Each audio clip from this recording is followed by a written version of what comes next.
Hello, we are discussing about GATE 2007 ECE paper, and this question is related to analog circuits. Consider the op-amp circuit shown in the figure. The transfer function V0 of S by Vi of S is, what is the transfer function of this question, the diagram. And next, this is linked answer question, this is first question. Okay, this is first one and it is second one. First of all, we have to calculate the transfer function of the given circuit. Second one is nothing but if Vi and V0 are given in this way. Vi is V1 sin omega t, V0 is V2 sin omega t plus pi. That is nothing but for the given Vi, you are getting something as pi. Okay, if Vi is equal to V1 sin omega t, V0 you are going to get it as something with phase shift. So you are going to calculate what is the maximum and minimum phase you may get. This you are going to calculate. Okay, so look at this diagram. For this one, Vi is going to be input signal that is applied to the inverting terminal as well as non-inverting terminal. Vi is the input signal which is applied to inverting terminal through this R1, and Vi is the input signal which is applied to non-inverting terminal through this R. So that implies nothing but it can be seen looks like Vi is going to be the voltage which is connected separately at non-inverting terminal and inverting terminal. So by that time this is going to be a circuit with two input sources. Whenever a circuit is going to be consisting of two or more input sources, if you want to calculate the overall response at that time, the simple thing is nothing but we can use a superposition theorem. The superposition theorem says that the overall response of a circuit with two or more inputs is equal to sum of individual responses due to each source. And whenever you are considering only a single source, by that time all other sources must be neglected. That is nothing but if the voltage sources, that must be grounded, if they are current sources, they must be open circuited. Okay, so now we will see if you are connecting Vi separately at non-inverting terminal for the first time, and next we will apply the Vi to the inverting terminal and we will calculate the individual responses. Later we will add those two responses. From that one we will calculate the transfer function. Later we will come for the phase. Okay, so the same diagram. Now if you see, this is what the first diagram. The first diagram says that now we are applying Vi towards inverting terminal. We are applying Vi towards inverting terminal. By that time the other terminal is going to be connected to ground. Okay, so this is individual response whenever you are applying a voltage only to the inverting terminal. So we are saying that V01 is the output voltage whenever Vi is connected only at inverting terminal. Similarly, whenever Vi is connected only at non-inverting terminal, by that time the individual response we are saying it as V02. So overall response V0 is equal to sum of individual responses. That implies nothing but V01 plus V02. V01 plus V02. So if you calculate V01 and V02 separately, you can add that one to get the total response, that is V0. From that one you can get the transfer function. Okay, so V0 is equal to, if you are looking at this one, this is acting as inverting op-amp, inverting operational amplifier. So for inverting operational amplifier, output voltage can be written as minus R2 by R1 into Vi. Okay, since you are going with S domain, at that time you can write it as, okay, later we will add the S.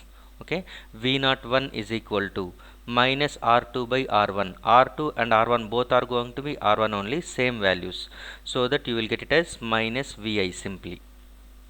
Okay, now if you are coming for the second diagram where Vi is applied to non-inverting terminal and the inverting terminal is connected to ground.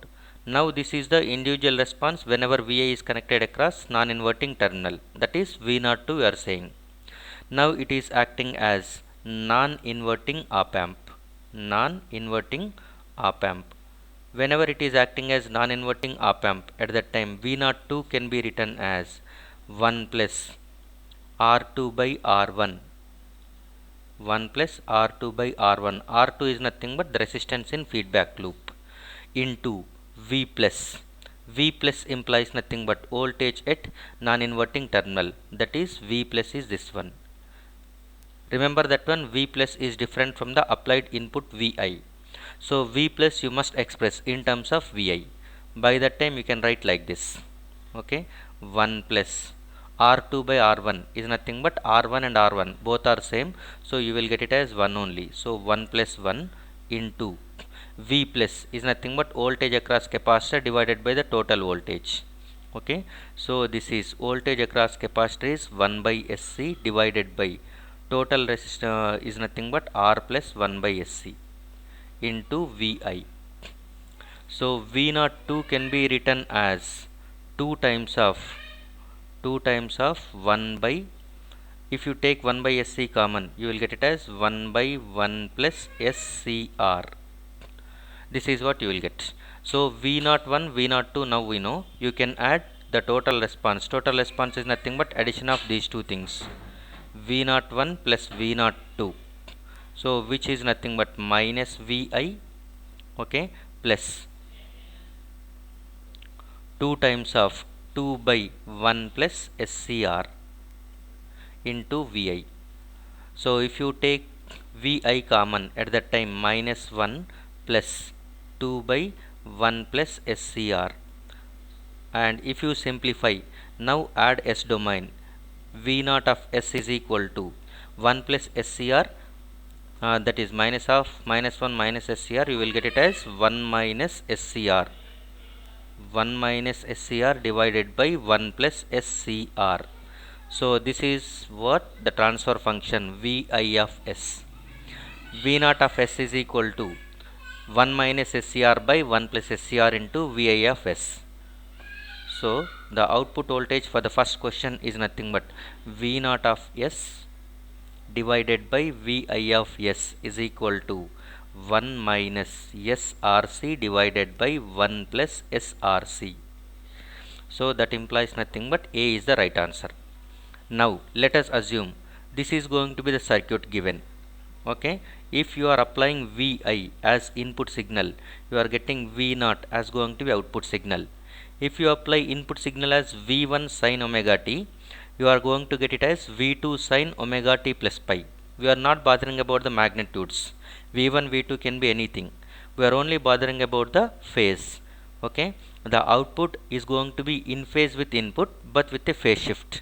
That phase shift is nothing but pi.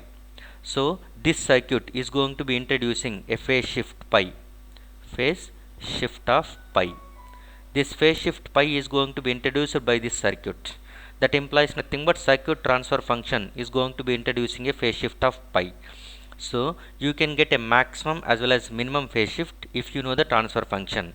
Already we have calculated the transfer function. From this one we are going to calculate the maximum and minimum phase shift. Okay, so the maximum and minimum phase shift can be written like this. So phase shift of this one, now we know the transfer function. Now calculate phase shift of this one, that is nothing but phase angle of V0 of S divided by Vi of S is equal to, okay, tan inverse of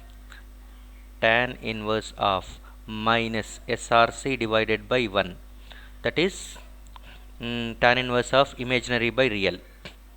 Okay, next minus this denominator, if it comes over at that time it comes to numerator, it will get minus tan inverse of SRC divided by 1 again.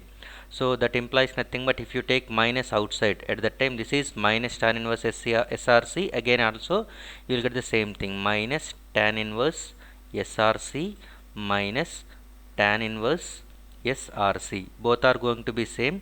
I am writing it as minus 2 tan inverse SRC. S implies nothing but omega, j omega, we are not going with omega, so it is omega RC. If omega is equal to 0, the frequency can be 0 to infinite. Omega is nothing but 2 pi f. 2 pi f is nothing but which represents the input signal frequency. So phase is going to be depending on the input signal frequency. The frequency is going to be changing from 0 to infinite. You can apply any signal frequency as the input signal. So we are going with from DC signal onwards infinite frequency. So if omega is equal to 0, by that time the input signal frequency is f is equal to 0. So you will get the phase pi is equal to minus 2 tan inverse minus 2 tan inverse 0 into something will be 0. So tan inverse 0 is nothing but 0, minus 2 into 0 is 0. So the phase shift introduced whenever the frequency is 0, at that time phase shift is 0 introduced. If omega is equal to